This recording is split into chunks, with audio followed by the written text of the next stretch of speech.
The remarkable reason why these bugs are seeking out devastating wildfires. As other animals flee the flames, these beetles get busy. Fueled by a late summer heat wave, several large wildfires have been burning across the western U.S., forcing thousands of people to flee their homes and turning the sky in parts of Southern California and Erie orange. This is of course bad for pretty much everyone. Except for Melanophila beetles. These insects, which are roughly the size of pumpkin seeds, are pyrophilous, meaning they love fire. They actually depend on it for their reproduction. When most animals are fleeing from wildfires, these insects fly toward the flames, copulate among the embers, and lay eggs. Those eggs then hatch into worm-like larvae that feast on the recently burned wood. A fiery orgy may sound like an awful idea, but for these bugs it comes with a number of advantages. When forests are shrouded in flames, there aren't many insect-eating predators around, which is one reason this behavior may have evolved, scientists say. As our cars and power plants continue heating up the planet, the wildfire season will only get longer and more severe.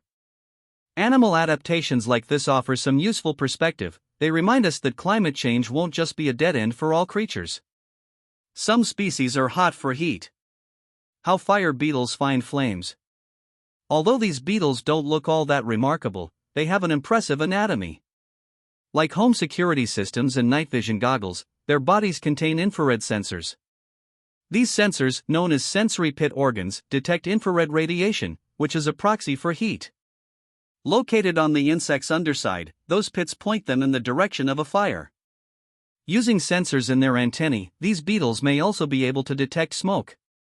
During football games at the University of California, Berkeley in the 1940s, a haze of tobacco smoke from fans lighting up would regularly attract a swarm of Melanophila beetles that would anger fans, according to author Jay Magee in his book Fire Ecology of Pacific Northwest Forests.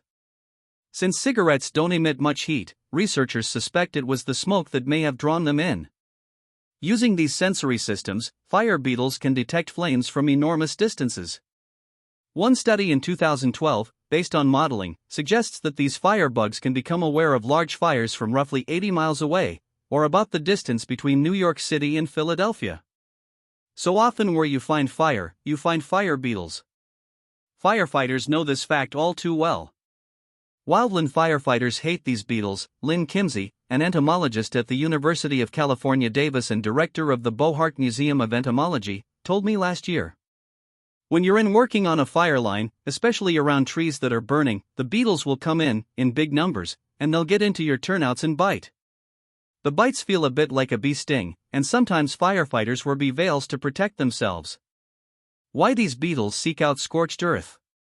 When male beetles arrive at a forest fire, they have one thing on their minds: sex. The insects often perch on a tree close to burning or glowing wood or hot ashes, researchers have explained, and when they find a female, they try to copulate vigorously, in the literal heat of the moment. The females then lay their eggs under the bark of burned trees. Why choose freshly burned forests? The simplest explanation is that their offspring, the beetle larvae, can only persist on the wood of burned trees.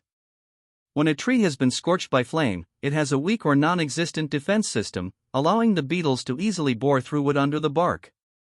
The beetles can get in there and feed freely. What's more is that most insects tend to avoid recently burned areas, so when the baby fire beetles emerge, they have less competition for food, they get a wood buffet all to themselves. These areas also typically have fewer insect predators, such as birds.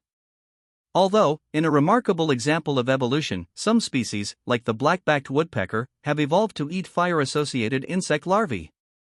Yet another possible reason for why they chase fires is that beetle larvae may develop faster in freshly burned areas. Heat speeds up growth, like a cozy incubator, some evidence suggests. That means beetles can produce more babies in less time. A rare climate change winner? Rising temperatures linked to climate change are already a problem for many ecosystems and species. Warming fuels coral-killing heat waves and hurricanes, causes some animals to shrink and others to get insomnia, and generally makes much of the planet less suitable for life. At least in the short term, fire beetles, and some beetle pests, may be able to defy these negative trends. Climate change is making wildfires more widespread and extreme, and scientists suspect the beetles can only breed with fire. For now, this is just speculation, Kimsey said. We have no idea what they're doing when there isn't a fire, she said. What's clear is that climate change will produce not only losers but some winners. This beetle species may be one of them. A world on fire could be a world full of horny beetles.